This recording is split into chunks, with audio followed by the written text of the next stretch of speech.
The doctor declared me dead. Then I heard my children selling my house. I never thought I would survive what happened to me. The day my own children began selling my house behind my back, my entire world collapsed. But the truth behind it, the truth I discovered later, hurt far more than the betrayal itself. My name is Evelyn, I'm 72 and I've lived in this old suburban home for over 50 years. I grew up here, raised my family here, and every creaking floorboard carries decades of laughter, sorrow, and memory. I thought I understood my children. But I was wrong. Before everything happened, my life was quiet.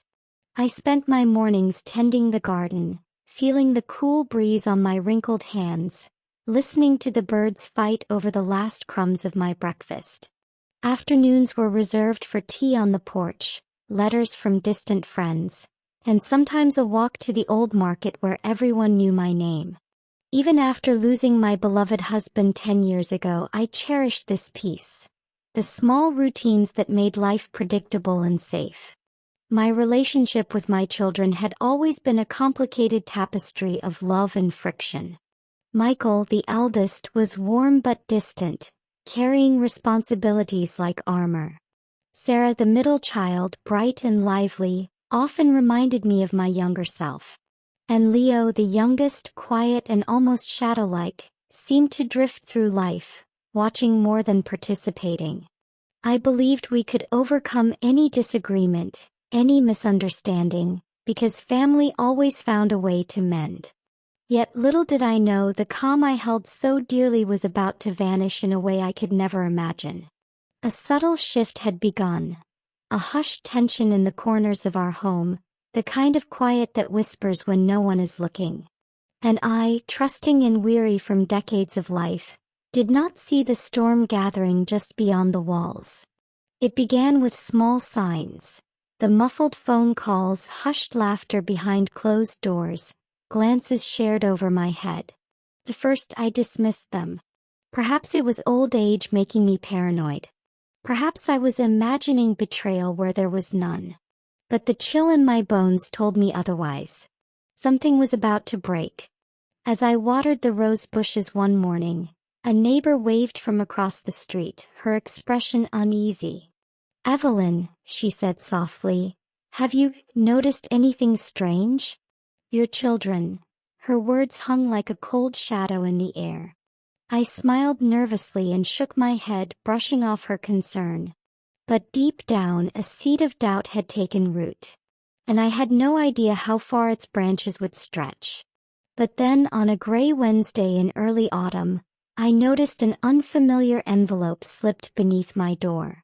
At first I thought it was junk mail. It wasn't. That was when my nightmare began. Inside was a neatly folded document. A sale contract for my house, signed in handwriting unmistakably my children's own. I blinked, heart hammering. My pulse raced as the realization sank in.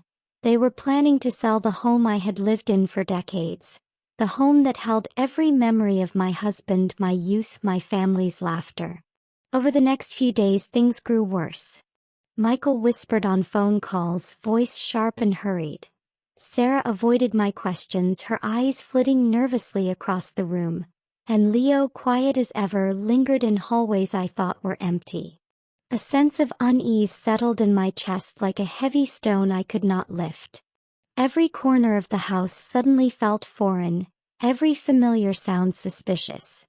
Then I found a small notebook tucked inside my old sewing box.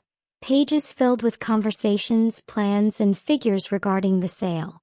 The very walls seemed to whisper betrayal, each memory twisting into a shadow I could no longer trust. Every smile, every embrace I had given my children felt tainted by deceit.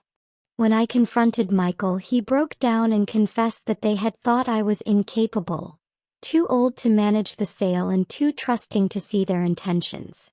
"We just wanted to take care of things, Mom," he said, tears streaming. But it was only a fragment of the truth, a shadow hiding the darkness beneath. That night I lay awake, staring at the ceiling, the notebook resting on my chest. Questions clawed at my mind. Why would they hide this? Were they only thinking of themselves? Or was there something more, something darker, that I could not yet see? The quiet life I had cherished was gone, replaced by doubt, fear, and the creeping realization that those closest to me could be the most dangerous. I felt anger and pain boiling inside me the next morning. "Why would you do this to me?" I demanded, standing in the kitchen, the sunlight catching dust motes like tiny judgments in the air. Michael looked at me with eyes full of shame. "Mom, we didn't mean to hurt you," he whispered, voice trembling. "We just thought it was the best way to handle things." That shattered me. The idea of betrayal had already dug its claws deep, but hearing it in their voices, in the ones I had raised, felt like a blade to my heart. Days later, I uncovered the real truth. They were selling the house to pay off debts they had secretly accrued, debts I had never known existed. Everything fell into place. The whispers, the evasions, the constant tension. The lie of care and protection had been a mask for desperation and recklessness. I realized I didn't know my children at all. I couldn't stop crying. Not just because of what was done, but because I had failed as a mother. Could this have been prevented? Had my trust blinded me for too long? Questions circled endlessly, gnawing at my peace. The home that once felt like a sanctuary now felt like a trap of memories, every familiar corner a reminder of my children's secret rebellion. Yet amidst the heartbreak I glimpsed a sliver of understanding. They were flawed, human, desperate in ways I had never imagined. Their betrayal was not born from malice alone. It was tangled with fear, need, and the shadows of their own lives. In the end, the sale was halted. Legalities and interventions forced my children to confront their actions. We are not fully healed, but we are moving forward. Slowly, painfully, yet somehow with hope. The house remains, but I walk its halls differently now.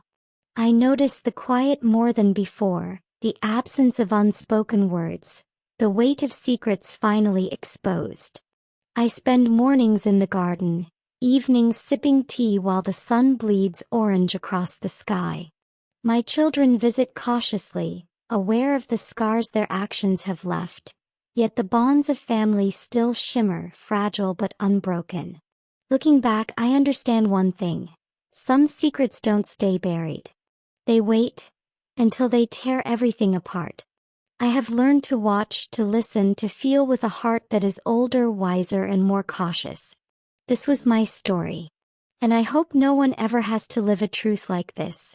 Or perhaps more importantly, that no one trusts blindly, even those closest to their heart.